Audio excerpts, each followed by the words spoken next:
Saudara-saudari yang terkasih, jumpa lagi dalam Renungan Harian Pelita Hati hari ini, Jumat tanggal 8 Januari 2021. Hari biasa sesudah penampakan Tuhan. Bersama saya Romo Thomas Suratno SCI dari Paroki Cilandak, Jakarta Selatan, mendengar dan merenungkan sabda Tuhan, yakni firman Tuhan yang tersurat dalam Injil Lukas, bab atau pasal 5, ayat 12 sampai dengan ayat 16.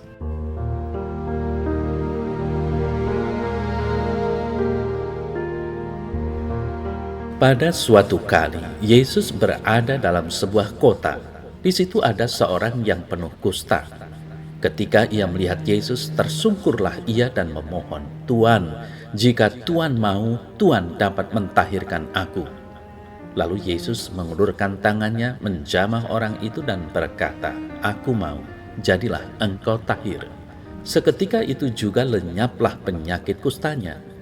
Yesus melarang orang itu memberitahukannya kepada siapapun juga dan berkata, "Pergilah, perlihatkanlah dirimu kepada imam dan persembahkanlah untuk pentahiranmu persembahan seperti yang diperintahkan Musa sebagai bukti bagi mereka." Tetapi kabar tentang Yesus makin jauh tersiar, dan datanglah orang banyak berbondong-bondong kepadanya untuk mendengar dia dan untuk disembuhkan dari penyakit mereka. Akan tetapi ia mengundurkan diri ke tempat-tempat yang sunyi dan berdoa.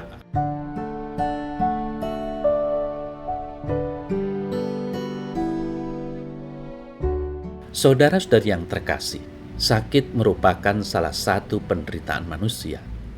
Kebahagiaan tersendiri ketika seseorang terlepas dari penyakit yang menyiksanya. Dalam perjalanan hidup, sakit dan derita sering dialami oleh setiap orang, dan rasa kurang bersyukur akan kesehatan yang dialami membuat sakit terasa lebih menyakitkan. Saudara-saudari yang terkasih, sakit kusta pada zaman Yesus dianggap karena dosa dan murka Allah. Penyandang kusta harus menepi ke pinggiran kota. Ketika bertemu orang pun dia harus berteriak najis, agar orang lain tidak dekat-dekat.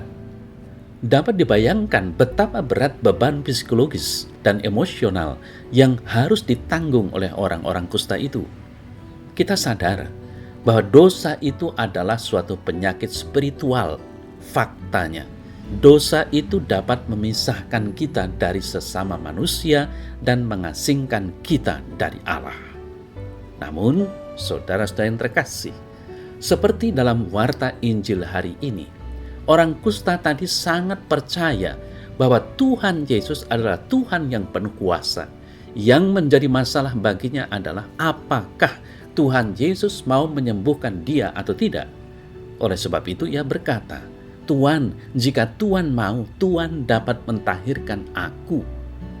Dengan bela rasa dan kasih yang besar, Yesus datang ke tengah dunia untuk menawarkan sentuhan penyembuhannya. Yesus dapat mengubah kita dari tidak bersih menjadi bersih atau tahir, dari sakit yang menjadi sehat kembali, dari mati menjadi hidup, dari kegelapan dosa menjadi pancaran kehadiran Allah. Ia mau datang menyembuhkan kita.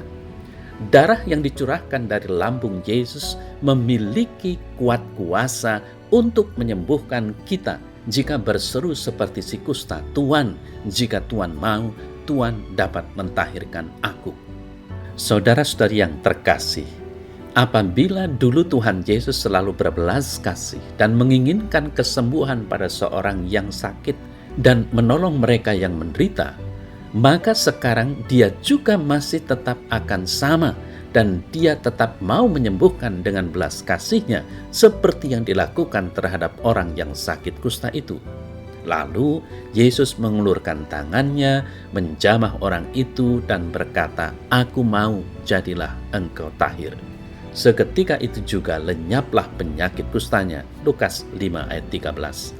Orang kusta ini mengajarkan kepada kita bahwa iman akan Yesus dapat merubah nasib seseorang. Mukjizat terjadi karena iman ada di dalamnya. Saudara-saudari yang terkasih, mungkin saja saat ini kusta sudah berkurang tetapi ada banyak kusta-kusta lain yang berdampak sama, yakni misal rasa benci yang menimbulkan perpecahan, pemisahan, dan permusuhan, yang dituduh salah lalu dikucilkan, dijauhi dalam pertemanan, dalam kehidupan sehari-hari.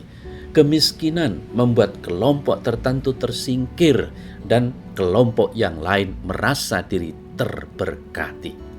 Nah, tentu saja kita tidak perlu menderita karena luka-luka kebencian, amarah, dan kecemburuan dalam hidup kita. Kita dapat disembuhkan dari dosa-dosa yang menular seperti kedengkian dan fitnah. Rasa takut dan rasa bersalah tidak perlu mengendalikan diri kita.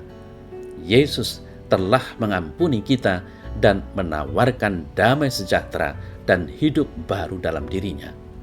Dengan mengenakan pakaian kebenaran, kita pun dapat berjalan di dalam terangnya.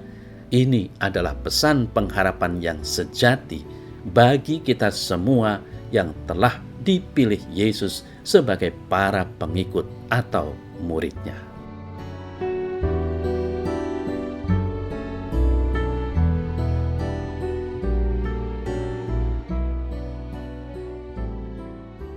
Dalam nama Bapa dan Putra dan Roh Kudus. Amin. Ya Tuhan Yesus, Engkau telah berjanji untuk memerciki air jernih atas diriku dan mentahirkan diriku dari segala noda dosaku. Engkau telah berjanji untuk memberikan kepadaku hati yang baru dan roh yang baru juga, sebersih dan semurni seperti dirimu sendiri. Aku datang menghadap Engkau pada hari ini ya Tuhan, dan memohon kepadamu agar Engkau membuat diriku bersih. Amin. Dalam nama Bapa dan Putra dan Roh Kudus. Amin.